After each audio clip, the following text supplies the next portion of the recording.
கடந்த செவ்வாய்க்கிழமையன்று காலை 6 மணி முதல் 7 மணிக்குள் சென்னையில் 7 இடங்களில் மூதாட்டிகளிடம் செயின் பறிக்கப்பட்ட சிசிடிவி காட்சிகள்தான் இவை.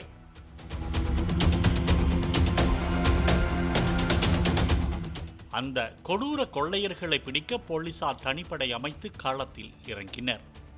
சிசிடிவி காட்சிகளில் கிடைத்த அடையாளங்களை வைத்து ரயில் நிலையம் மற்றும் விமான நிலையத்தில் போலீசார் தேடுதல் வேட்டையை தீவிரப்படுத்தினர். அப்போது சென்னை விமான நிலையத்திலிருந்து புறப்பட இருந்த விமானத்தை போலீசார் தடுத்து நிறுத்தி உள்ளே சென்றுள்ளனர். அப்போது விமானத்திற்குள் ஒரு நபர் தனக்கு ஒதுக்கப்பட்ட சீட்டில் அமராமல் எமர்ஜென்சி பகுதியில் உள்ள இருக்கையில் உட்கார்ந்திருப்பதை போலீசார் கண்டறிந்தனர்.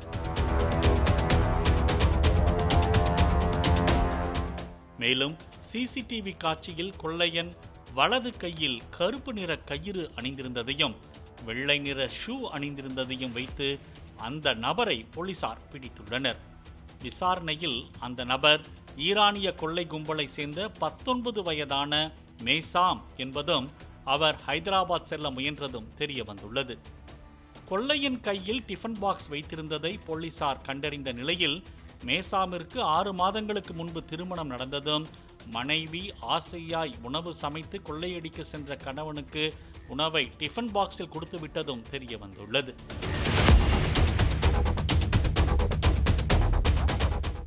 மேலும் ஜாஃபர் என்ற முக்கிய கொள்ளையன் விமானத்தில் மும்பை செல்ல முயன்ற போது சென்னை விமான நிலையத்திலேயே போலீசார் மடக்கி பிடித்துள்ளனர்.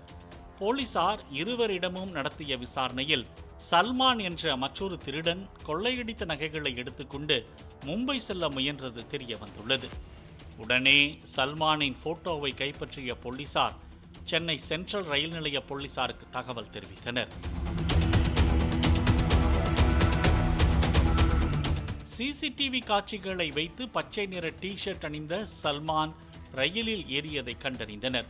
பின்னர் உடனே அந்த ரயிலிலேயே எண்ணூரில் ஒரு ட்ரெயினிங் முடித்துவிட்டு அதே ரயிலில் விஜயவாடா சென்று கொண்டிருந்த 3 போலீசாருக்கு தகவல் தெரிவிக்கப்பட்டுள்ளது. போலீசார் ரயில் பெட்டிகளில் தேடுதல் வேட்டையை தொடங்கிய போது சல்மான் கிடைக்கவில்லை. பின்னர் ரயில் நெல்லூர் அருகே சென்ற போது பாத்ரூமிற்கு சென்ற சல்மான் பச்சை நிற டி-ஷர்ட்டை மாற்றிக்கொண்டு மெரூன் கலர் டி-ஷர்ட் அணிந்திருந்தது போலீசாருக்கு தெரிய வந்துள்ளது.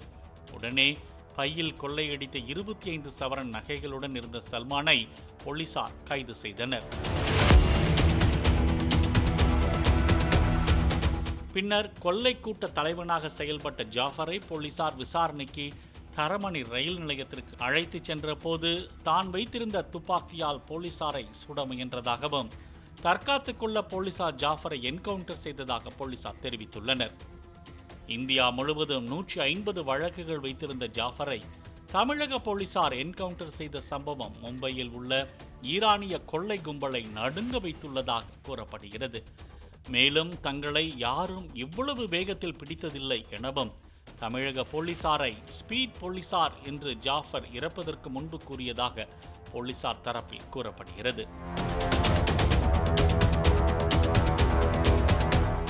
கைதானவர்களிடம் நடத்திய விசாரணையில் காலையில் 5 மணிக்கு சென்னைக்கு வந்து இறங்கிய ஈரானிய கொள்ளையர்கள் 6 மணிக்கே தனியாக செல்லும் மூதாட்டிகளின் நகைகளை பறித்து கொள்ளையில் ஈடுபட்டதும் பின்னர் தாங்கள் பயன்படுத்திய பைக்குகளை விட்டுவிட்டு உடனே விமானம் மூலம் தப்பிச் செல்ல முயன்றதும் தெரிய வந்துள்ளது.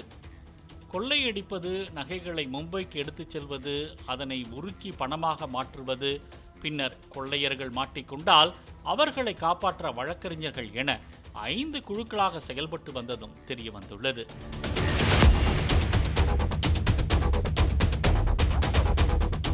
விமான டிக்கெட்டுகள் என 1 லட்சம் ரூபாய்க்கு செலவு செய்தால் குறைந்தது 20 லட்சம் ரூபாய் மதிப்பிற்கு கொள்ளையில் ஈடுபட வேண்டும் என்பதில் கொள்ளையர்கள் உறுதியாக இருந்ததும் தெரிய வந்துள்ளது.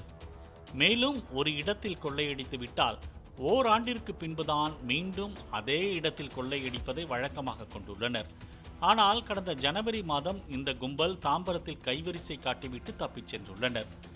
எந்த தடயமும் சிக்காததால் மீண்டும் சென்னையில் கொள்ளையடிக்கலாம் என நினைத்து சென்னைக்கு வந்தது விசாரணையில் தெரிய வந்துள்ளது.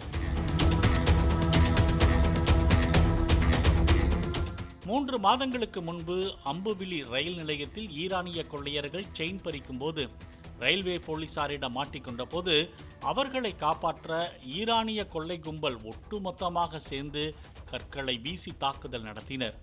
இதில் பொதுமக்கள், போலீசார் என பலரும் காயமடைந்த நிலையில் போலீசார் கஸ்டடியில் இருந்த ஈரானிய செயின் பறிப்பு கொள்ளையனை சட்டவிரோதமாக மீட்டுச் சென்றனர். ஆனால் இம்முறை சென்னைக்கு வந்த கொள்ளையர்களுக்கு ஷாக் கொடுத்துள்ளனர் தமிழக காவல்துறையினரும் ரயில்வே போலீசாரும்.